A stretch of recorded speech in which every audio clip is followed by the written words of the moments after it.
میری جو تعلیم ہے وہ ہے BS آنرز انفارمیشن ٹیکنالوجی. میں پیدائشی قادیانی تھی اور الحمدللہ 1 سال پہلے اللہ تعالیٰ نے مجھے ہدایت دی اور میں نے اسلام قبول کر لیا اور الحمدللہ میں مسلمان ہوں. ہمارے خاندان میں جو قادیانیت ہے وہ میرے دادا جو ہیں ان کی وجہ سے آئی. میرے دادا وہ لوگ 2 بھائی تھے، فتح محمد اور حسین محمد. وہ ہندوستان کے ضلع امرتسر کے رہنے والے تھے. وہاں سے وہ لوگ ہجرت کر کے پاکستان آئے اور پاکستان آنے کے بعد انہوں نے فیصل آباد کا جو علاقہ ہے چھوٹا لاٹھیاں والا، یہاں پہ رہائش اختیار کر لی اور یہاں پہ انہوں نے قادیانیت قبول کی اور اس کے بعد قادیانیت کی جو تبلیغ تھی اس کو کرنا شروع کر دیا. تو میرے والد کی جو شادی ہے وہ 61 چک بیدیاں والا میں ہوئی اور جو میری والدہ تھی وہ بھی پیدائشی قادیانی تھی اور وہ بھی اپنے اس گاؤں میں یعنی کہ 61 چک میں وہ بھی قادیانیت کی جو تبلیغ تھی وہ کیا کرتی تھی. شادی کے بعد بھی انہوں نے ایسا ہی کیا کہ قادیانیت کی تبلیغ کرنا شروع کر دی اور ایسی پرورش جو ہے انہوں نے میری بہنوں کی کی. تو جیسی پرورش انہوں نے میری بہنوں کی کہ قادیانیت کی تبلیغ کو عام کرنا اور قادیانیت کے لیے مختلف علاقوں کے دورے کرنا، ویسی انہوں نے تربیت جو تھی وہ میری بھی کی. تو میرے والد صاحب جو ہیں ان کے پاس جو قادیانیوں کی جماعت کا جو ایک چندہ لینے کا عہدہ ہوتا ہے، چندہ تحریک جدید، اس کا جو چندہ تھا وہ لیتے ہوتے تھے، اس کے سیکٹری تھے. یعنی تحریک جدید کا چندہ اکٹھا کرنے کے سیکٹری تھے. اور میرے جو تایا ابو تھے وہ جو وقف جدید جو تھے چندہ اس کو اکٹھا کرتے تھے، یعنی کہ سیکٹری وقف جدید تھے. اور میرے تایا ابو کا بیٹا جو وہ ہے سیکٹری ضیافت، یعنی کہ اس کا کام یہ ہے کہ مختلف علاقہ جات سے جتنے بھی مربیان آتے، مہمان آتے، ان کی رہائش کا بندوبست کرنا، ان کے کھانے کا بندوبست کرنا، یہ سارا کام جو تھا یہ ہمارے گھرانے میں ہوا کرتا تھا. اور اس کے علاوہ جو میری بہن تھی وہ بھی سیکٹری مال تھی. ایک میری بہن سیکٹری ناصرات بھی رہی، ایک میری بہن سیکٹری تعلیم بھی رہی اور ایک وقت میں میرے پاس بھی سیکٹری تعلیم تربیت کا عہدہ تھا. اس کے بعد پڑھائی کی وجہ سے وہ میں نے عہدہ چھوڑ دیا اور میں نے ان کے اسکول میں پڑھانا شروع کر دیا. اور میں نے ان کے اسکول میں تقریباً 2 سال جو ہے ملازمت کی. فیصل آباد میں ان کی بہترین ڈبیٹر تھی. فیصل آباد کی طرف سے سلیکٹیولی یعنی کہ پورے فیصل آباد کو ریپرزینٹ کرنے کے لیے میں ایک دفعہ چناب نگر گئی تقریری مقابلے میں. وہاں وہ جو مقابلہ تھا اس میں میری دوسری پوزیشن آئی. اور اس مقابلے کے بعد ان کے یہاں ایسا ہوتا ہے کہ مقابلے کے بعد جو ہے سوال و جواب کا پروگرام رکھا جاتا ہے.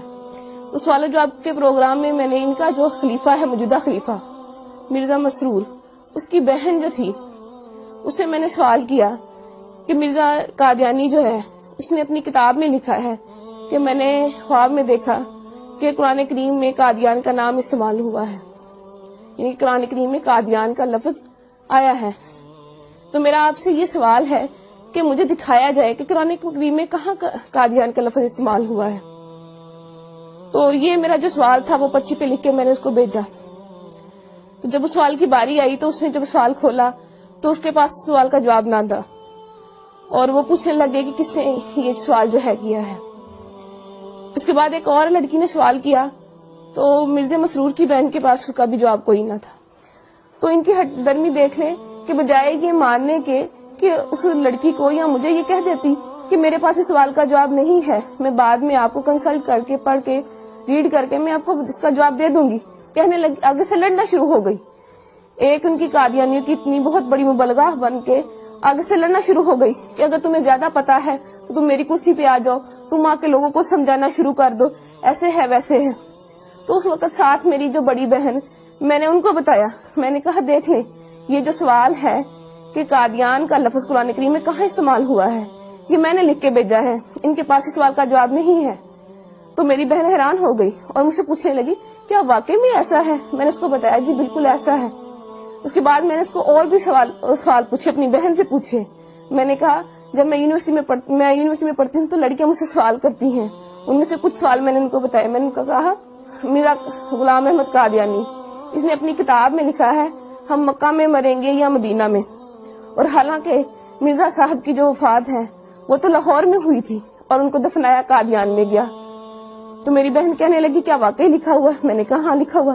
میں نے کہا پھر جو ہے انہوں نے اپنا ایک کشف جو ہے اس میں لکھا ہوا ہے کہ میں نے خواب میں دیکھا کہ میں خود خدا ہوں اور میں نے یقین کر لیا میں وہی ہوں. تو کہنے لگی کیا واقعی مرزا صاحب نے اپنی کتاب میں ایسا لکھا ہے؟ تو میں نے اس کو بتایا، میں نے کہا ہاں فلاں فلاں کتاب میں فلاں فلاں جگہ پہ لکھا ہوا ہے. تو وہ بڑی پریشان ہوئی. پھر اس کے بعد جب میں واپس گاؤں آئی, میں نے اپنے گھر والوں سے آ کے بھی اس کا تذکرہ کیا. رات کو بیٹھے ہوئے تھے, میرے والد صاحب بھی بیٹھے تھے, میں نے اپنے والد صاحب سے بھی تذکرہ کیا. میں نے کہا ابو ایسے ایسے, وہاں پہ جو بھی ہوا میں نے ان کو بتایا. تو میرے ابو پوچھنے لگے کیا واقعی لکھا ہوا ہے. اس کے علاوہ پھر میں نے ان کو اور بھی حوالہ جات دیے, جیسے کہ مرزا صاحب نے مسلمانوں کو گالیاں دی ہیں, یا مرزا صاحب نے یہ کہا ہے کہ اللہ تعالیٰ نے میرے گھر پیدا ہونا ہے. تو یہ باتیں ساری سن کے میرے ابو بہت پریشان ہو گئے. اس کے بعد جو تھا میری امی نے وہ ہمیں اس ٹاپک پہ بات کرنے سے منع کر دیا. میرے اسلام قبول کرنے کی وجہ کچھ یوں بنی کہ میں نے تعلیم مکمل کرنے کے بعد ایک اسکول میں جو ہے بطور ٹیچر انٹرویو دیا اور وہاں میری سلیکشن ہو گئی. ایک دن ہم بریک کے وقت بیٹھے ہوئے تھے تو اچانک مذہبی گفتگو جو تھی وہ شروع ہو گئی. تو ہمارے اسکول کے جو پرنسپل صاحب تھے انہوں نے قادیانیت کے موضوع پہ بات کرنا شروع کر دی. تو چونکہ میں قادیانی تھی تو میں نے بھی اس میں حصہ لینا شروع کر دیا. میں نے بھی ان کو بتایا کہ قادیانیت کے میں فضائل و مراقب جو تھے وہ انہیں بتانا شروع کر دیے, کہ قادیانیت ایسے ہے ویسے ہے, یعنی کہ قادیانیت کی ایک بڑی اچھی تصویر میں نے ان کو بتانا شروع کر دی. لیکن وہ جو تھے پرنسپل صاحب, ان کو پتا تھا کہ قادیانیت کیسا کفر ہے, کیسی غلاظت ہے, کیسی گندگی ہے. تو انہوں نے قادیانیت کی جو عقائد تھے وہ بتانے شروع کر دیے کہ قادیانی جو ہے تو نعوذ باللہ مرزا قادیانی خود کو خدا کہتا ہے, خود کو محمد رسول اللہ صلی اللہ علیہ وسلم کہتا ہے, توبہ نعوذ باللہ کلمہ کی توہین کرتا ہے اور مسلمانوں کو گالیاں دیتا ہے, اہل بیت اطہار کی شان میں گستاخی کرتا ہے, صحابہ کی شان میں گستاخی کرتا ہے. جب یہ تمام باتیں میں نے سنی تو میں اتنا ڈر گئی کہ میں بہت زیادہ خوفزدہ ہو گئی, اور مجھے بالکل جو تھا وہ چین نہیں مل رہا تھا کہ کیسے ایک شخص جس کو ہم نبی مانتے ہیں وہ کیسے اتنی گستاخیاں کر سکتا ہے, کیسے اللہ پاک کی شان میں گستاخی کر سکتا ہے, یا آپ صلی اللہ علیہ وسلم کی شان میں گستاخی کر سکتا ہے. تو میں گھر آتی ہوں تو میں سو جاتی ہوں, اور میں نے جب خواب دیکھا تو میں وہ خواب دیکھ کے بہت ڈر جاتی ہوں. خواب کچھ اس طرح ہے کہ میں اپنے گھر کے باہر موجود ہوں, گرمیوں کے دن ہے, سخت گرمی ہے, اور میں گلی میں اکیلی موجود ہوں, میرا سر بھی ننگا ہے اور میرے پاؤں بھی ننگے ہیں. تو میں ڈر کے مارے دوڑنا شروع کر دیتی ہوں کہ مجھے کوئی مار نہ دے. بہت دوڑتی ہوں, اور پھر جب دیکھتی ہوں اپنے آپ کو ایک قدم بھی میرا آگے نہیں بڑھتا. اس بات سے میں بہت پریشان ہو جاتی ہوں کہ میں نے اتنی محنت کی, اتنی دوڑی, اتنی جو ہے ہمت کی میں نے, لیکن اللہ تعالیٰ نے میرا ایک بھی قدم آگے نہیں بڑھایا.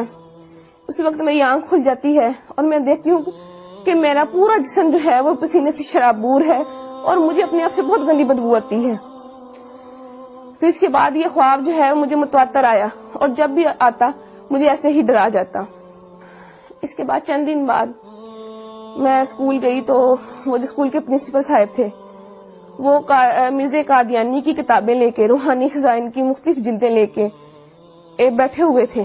انہوں نے مجھے بلایا اور مجھے کہنے لگے کہ جو جتنی باتیں میں نے تمہیں, یعنی کہ جتنے قادیانیوں کے عقائد میں نے تمہیں بتائے ہیں, اگر میں تمہیں ان کتابوں سے دکھا دوں تو کیا تم یقین کر لو گی؟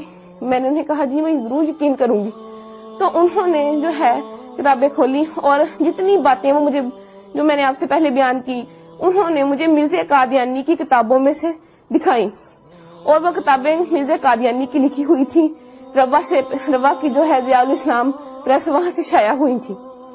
اس کے بعد جو ہے میری ملاقات, جو میرے دماغ میں شکوک و شبہات تھے یا سوالات تھے, تو ان کو دور کرنے کے لیے میری جو ملاقات تھی وہ ایک سابق قادیانی جو کہ اب مسلمان ہو چکے ہیں اور ختم نبوت کے بہت بڑے مبلغ ہیں, عرفان محمود برق صاحب, ان سے میری ملاقات ہوئی.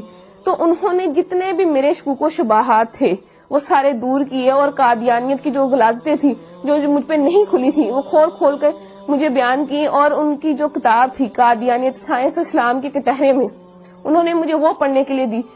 تو اس کو پڑھ کے جتنے بھی میرے دماغ میں سوالات تھے وہ سارے کے سارے وہ ختم ہو گئے. تو اس کے بعد پھر میں نے مرزا قادیانی پہ اور قادیانیت پہ کروڑوں لعنتیں بھیجنے کے بعد آپ صلی اللہ علیہ وآلہ وسلم کی غلامی میں آ گئی اور کلمہ طیبہ پڑھ کے اسلام قبول کر لیا. اس کے بعد جب میں گھر گئی میں نے اللہ تعالیٰ سے جا کے دعا کی کہ اللہ تعالیٰ مجھے کوئی رستہ بتا, کہ مجھے کوئی ایسا نشان دکھا کہ مجھے پتہ چل سکے کہ میں نے آج جو کیا میں سچ پہ ہوں, میں حق پہ ہوں. تو میں جو ہے میں سو گئی. تو میں نے وہی خواب جو میں پہلے دیکھتی تھی اور میں ڈر جاتی تھی، وہی خواب مجھے دوبارہ آیا کہ میں اپنے گھر کے باہر موجود ہوں، گرمیوں کے دن ہے، سخت گرمی ہے، اور میں ڈر کے مارے بھاگنا شروع کر دیتی. لیکن اس دفعہ معاملہ جو تھا وہ الٹ ہو گیا کہ جب میں ڈر کے مارے میں بھاگنا شروع ہوئی تو بھاگتے بھاگتے ایک میں پکی سڑک پہ پہنچ گئی. تو میرا سر جو پہلے ننگا ہوتا تھا اس پہ ایک سفید چادر آ گئی خود بخود، اور میں نے دیکھا کہ میرے سامنے ایک شخص احرام باندھے کھڑا ہے. جب میں نے اپنی نظریں اوپر اٹھائی تو میں نے سبز گنبد اور مینار کو پایا. تو اس کے بعد میری آنکھ کھل جاتی ہے اور مجھے اپنے آپ سے جو جہاں پہلے پسینے کی بدبو آتی تھی، اب مجھے اپنے آپ سے اتنی اچھی خوشبو آنے لگی.